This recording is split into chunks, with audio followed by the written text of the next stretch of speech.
Chapter 26 को शुरू करने से पहले मैं बता दूं कि इस चैप्टर में ज्यादातर सिर्फ बातचीत ही होने वाली है। और अगर आपको चाइना के इतिहास को जानने में ज्यादा इंटरेस्ट नहीं है तो तुम बीच में थोड़ा वीडियो स्किप भी कर सकते हो। इसीलिए मैंने वीडियो सिंगल बनाया ताकि आप पूरे 2 वीडियो में बोर ना हो जाओ। तो चलिए शुरू करते हैं। शुरुआत में हम फ्लाइंग टाइगर विलेज को देखते हैं, जहाँ पर की विलेज लीडर का छोटा भाई कहता है, बड़े भाई मैंने है ना 2 और पोस्ट खाली कर दी है और हम में से है ना 2 लोगों को अब बारी बारी से वहाँ पर रहना होगा। तो उस जगह का लीडर कहता है कि आज हमें काफी ज्यादा सतर्क रहना होगा और अपने पास हमेशा हथियार रखना, कभी भी कोई भी प्रॉब्लम हो तो। आगे वो लीडर कहता है, सलाहकार आखिर तुम्हारा क्या कहना है? उसका सलाहकार कहता है कि हमारे इस अरेंजमेंट में लगभग कोई गलती नहीं है, जब तक कि हम ये 3 दिन है ना जिंदा रह सके और वो लोग यहाँ से गिफ्ट्स लेकर इस पहाड़ को पार कर ले, हम सब लोग ठीक रहने चाहिए। तो वो लीडर कहता है कि ओरिजिनली मैं उनको लूटने वाला था, लेकिन हमारे भाइयों की जिंदगी उससे ज्यादा कीमती है। आखिर किसे पता था कि वो लू हम इतना ज्यादा क्रूर है। आगे वो लीडर कहता है, आखिर टोड विलेज के लीडर चैंग की क्या हालत है? तो उसका छोटा भाई कहता है, बड़े भाई उसका तो नाम ही मत लो, वो बच्चा इतना डर गया था कि मुझे तो लगा था कि वो कहीं टॉयलेट ही ना कर दे। मैंने सुना कि वो है ना काफी ज्यादा बीमार हो गया और अभी वो बस अपने कमरे में किसी औरत की तरह पड़ा हुआ है। लीडर कहता है कि हाँ, वो अभी भी काफी ज्यादा जवान है और उसने इतनी ज्यादा खतरनाक चीज आज तक नहीं देखी होगी। ऐसा इसलिए क्योंकि लिू हेंग काफी ज्यादा क्रूर है और उसकी बात ही मत करो यार, मैं खुद उससे डरा हुआ हूँ अभी तो। आगे वो लड़की अपने भाई से कहते हैं, यहाँ तक कि बच्चे भी मारे गए थे, भले ही वो लोग लुटेरे थे। लू हेंग अपनी चीजों में काफी ज्यादा अच्छा है। तो उसका भाई कहता है कि ऐसा कहा जाता है कि है ना 1 लाख लोग एक लड़ाई में मारे गए थे और मुझे पता है कि लोगों को मारना इतनी भी कोई मजेदार चीज नहीं है। तो वो लड़की कहती, बड़े भाई चलो हमें कोई चांस देखकर यहाँ से भाग जाते, यहाँ पर अब सुरक्षित नहीं है हम लोग। आगे वो लड़का कहता है कि हाँ चलो चुपचाप निकल जाते जब किसी का भी ध्यान नहीं है और किसी को भी डिस्टर्ब नहीं करेंगे। तो तभी चैंग वहाँ पर दरवाजा खोलता और कहता है कि ओ अभी तक बातें ही हो रही है, अभी तक कोई सोया नहीं? वो लड़की कहती, बिग बॉस मैंने सुना है कि आप बीमार हो, तो आखिर आप यहाँ पर कैसे आए? आगे वो लड़की सोचती है कि मुझे पता नहीं कि उसने हमारी बातें सुनी कि नहीं सुनी। चैंग कहता है कि मुझे बस थोड़ी सी सर्दी हो गई, इतना कुछ सीरियस नहीं है और हाँ मुझे अभी तुम लोगों से बात करनी है। वो लड़का कहता है, आखिर आज हम किस चीज के बारे में बात करने वाले हैं? चैंग कहता है कि चलो मुझे ये बताओ कि इस एम्पायर में पहले क्या हुआ था, उसकी सबकी बात करते हैं। और आगे हम देखते हैं कि ली शिंगिया की बात सुनकर चैंग को है ना इस दुनिया के इतिहास के बारे में काफी ज्यादा अंदाजा लग गया था। इस दुनिया का भी इतिहास काफी ज्यादा है ना चैंग की पहले वाली जिंदगी की दुनिया के जैसा ही था। जैसे कि पेंग यू ने इस दुनिया का आकाश खोलकर इस दुनिया में जिंदगी की शुरुआत की और नुवा उसने इस दुनिया का सबसे पहला आदमी बनाया। ये सब मतलब ऐसे समझ लो ना एडम और ईव जैसी कहानियां, बस चाइना के हिसाब से अलग है। और आगे वो कहता है, फिर 3 एम्परर्स ने इस पूरी दुनिया पर राज किया और उनके बाद 5 एम्परर्स ने ना अपने रिलेशनशिप को सुधारा। शिया, सेंग, जोउ, स्प्रिंग, ऑटम डायनेस्टी वगैरह वगैरह। ये सारी चीजें है ना एक किंगडम करके मांगा है, उसमें आप पढ़ सकते हैं। ये सब चाइना का इतिहास है। और हाँ, एक 3 किंगडम करके भी सीरीज है, तो आप चाहो तो उसको भी चेकआउट कर सकते हो।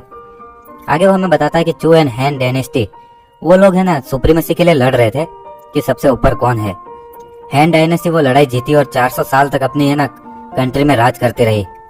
और जब हान डायनेस्टी का अंत हुआ तो इस दुनिया में धीरे धीरे है ना अशांति फैलने लगी। और यही वो टाइम था जबकि इतिहास में थोड़ा बहुत फेरबदल हो रहा था चैंग की पुरानी जिंदगी में और इस वाले में। कि इसमें एक है ना एक काव काव नाम का कोई इंसान था जिसे कि पकड़कर मार दिया गया था जब उसने डोंग जुओ को है ना मारने की कोशिश की। तो उसने इतिहास में इतना भी कोई बड़ा नाम नहीं किया, तो इस कारण से कोई भी 3 किंगडम जैसी कोई कहानी नहीं हुई। वही 3 किंगडम सीरीज है, आप देख सकते हो। लेकिन 3 किंगडम की जगह यहाँ पर 19 अलग राज्य बन गए और अलग अलग लोग अपने आप से कंपटीशन करने लगे। और उसके बाद से तो इसका इतिहास पूरी तरह से मतलब लड़ाई पर ही है और इसके साथ लाखों लोगों की मौत हुई। चैंग मन में सोचता है कि इसलिए मुझे डर है कि है ना मेरे वाले इतिहास से कोई भी ग्रेट जनरल यहाँ तक दिखाई नहीं होगा।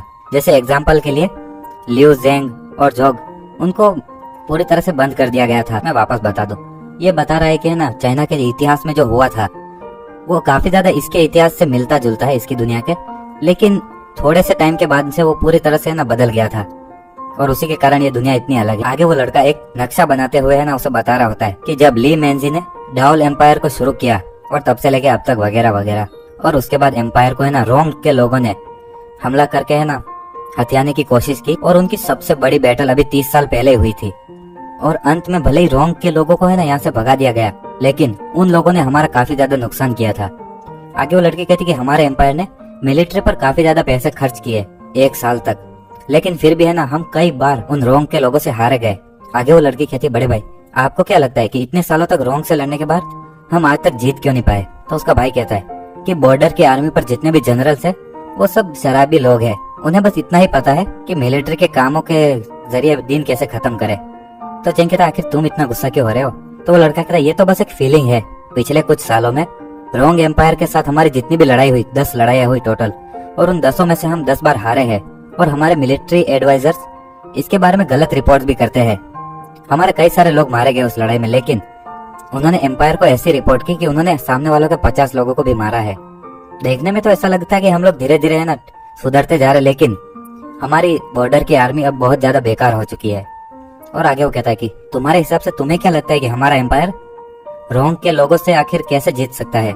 चेंग कहता है मुझे कैसे पता होगा, मैं तो बस एक लुटेरा हूँ।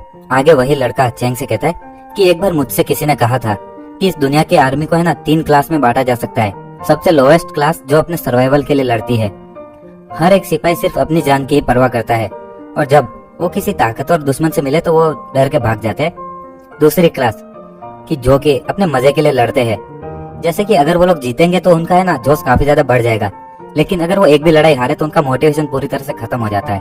और तीसरी क्लास और सबसे ऊपर वाली क्लास, वो जो है ना घरों के लिए लड़ते हैं और लड़ाई में जान दे देते हैं, वो असली इलाइट टीम है। चेंग कहता है आखिर तुमसे ऐसा किसने कहा? तो वो लड़का कहता है कि ऐसा मुझसे एक ओल्ड मैन ने कहा था। तो चेंग कहता है कि क्या पक्का है कि वो तुम्हें बेवकूफ नहीं बना रहा है? वो लड़का मन में सोचता है कि ये चीज मुझे जिसने कही थी वो हमारे एम्पायर का अभी मार्शल है। मार्शल एक काफी ऊपर का ओहदा होता है। वो कहता है कि आखिर बिग बॉस आपका इसके बारे में क्या कहना है? चेंग कहता है कि एक चीज मैं तुम्हें बता दूं कि जो आर्मी अपने घर के लिए लड़ रही होती है वो सबसे ताकतवर नहीं होती है। उससे ताकतवर आर्मी वो होती है जो अपने यकीन के लिए मतलब हर किसी को एक ही चीज में यकीन हो और वो लोग मौत से बिना डरे। और अगर ऐसे लोग कई हजार हो तो ऐसी आर्मी काफी ज्यादा ताकतवर होती है। वो लड़का कहता है कि यकीन वाली ऐसी कोई आर्मी इस दुनिया में होगी भी? तो चेंग कहता है हाँ, लेकिन यकीन वाली आर्मी को भी मैं सबसे ज्यादा ताकतवर नहीं कहूंगा। सबसे ज्यादा ताकतवर आर्मी वो है जो कि है ना जिंदा रहने के लिए लड़ रही हो। तो वो लड़की कहती है जिंदा रहने के लिए? लेकिन जंग में तो हर कोई जिंदा रहना ही चाहता है ना। चेंग कहता है कि हाँ, लेकिन अगर उस आर्मी के लोग वहां से लड़ाई के मैदान से वापस भाग भी जाते तो शायद वो है ना कभी जिंदा ना रह पाए। तुम अपने इस राज्य की लड़ाई को रोंग के लोगों के साथ कंपेयर करके देख लो। आखिर क्यों रोंग के लोग अंपायर से हर बार जीतते हैं और अंपायर के लोग हर बार क्यों हार रहे? वो लड़का कहता है आखिर तुम कहना क्या चाहते हो? तो चेंग कहता है मैं कुछ ज्यादा बड़ी बात तो नहीं करूंगा, लेकिन क्या तुमने कभी सोचा भी है आखिर रोंग के लोगों ने हम पर इतनी बार हमला क्यों किया? तो वो लड़की कहती है कि हमारा एम्पायर और रोंग के लोग बहुत ही पुराने दुश्मन है और वो कुछ 100 सालों से लड़ाई किए जा रहे हैं, और जब भी उन लोगों को कोई चांस मिलता है वो हमारे एम्पायर पर अटैक कर देते हैं। वो काफी ज्यादा बुरे और अनपढ़ और लुटेरे टाइप के लोग हैं। चेंग कहता है कि हमारे एम्पायर के सभी लोगों को यही लगता है कि रोंग के लोग कोई राक्षस है और उनके पास पूरे दिन करने के लिए कुछ था नहीं और सिर्फ अंपायर से लड़ाई करना चाहते थे हमेशा। आयोग कहता है कि अगर देखा जाए तो सबसे ज्यादा जो भूखमरी हो रही है वो उन्हीं के लोगों के साथ हो रही है। वो कहता है कि रोंग के लोग जो कि पास के जंगलों में रहे हैं और वो है ना कम से कम चीजों के साथ सरवाइव कर रहे हैं, और उनके लिए जीना है ना नॉर्मल इस एम्पायर के लोगों से काफी ज्यादा मुश्किल है।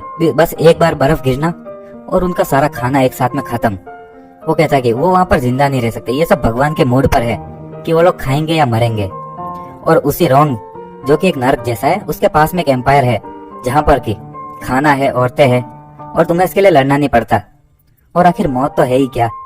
और दूसरी तरफ रोंग एम्पायर है जहाँ पर क्या है ना मौत तुम्हारे सिर पर ही रहती है हमेशा। और आर्मी का हर एक इंसान अगर वो पूरी जान से नहीं लड़ेगा तो वापस भी उस राज्य में जाकर मरना ही है उसे।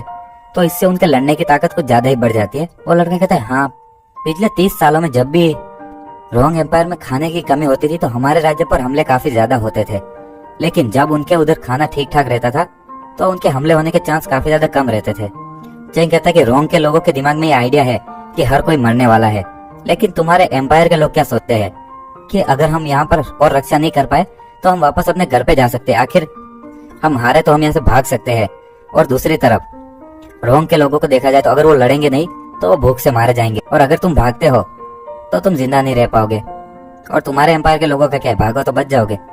चेंग कहता है कि ये चीज तो बताने की जरूरत ही नहीं है कि ये सारे चीजों का कारण तुम्हारा मिलिट्री कोर्ट है। आखिर एम्पायर ये सब होते हुए भी शांत कैसे बैठ सकता है, उसे भी तो कुछ करना चाहिए। तो वो लड़का कहता है मिस्टर चेंग, क्या आप मेरे साथ जिंगजो वापस चलना चाहोगे? चेंग कहता कि आखिर मुझे तुम्हारे साथ जिंगजो क्यों चाहना चाहिए। तो लड़का कहता सर आपका दिमाग काफी ज्यादा खूबसूरत है और आपको यहाँ पर इस पहाड़ के घास में नहीं रहना चाहिए। अगर आप मेरे साथ जिंगजो चलेंगे तो मैं वादा करता हूँ कि आपका भविष्य काफी ज्यादा ब्राइट होगा। और इसी के साथ हमारा चैप्टर 26 भी यही खत्म होता है। हाँ, इसमें कुछ ज्यादा ही बातचीत हो रही थी, लेकिन आगे किस चीज के लिए लड़ाई होने वाली है वो भी तो हमें पता चले। And thank you for watching. अगर आपको वीडियो पसंद आए तो लाइक शेयर एंड सब्सक्राइब कर दीजिएगा।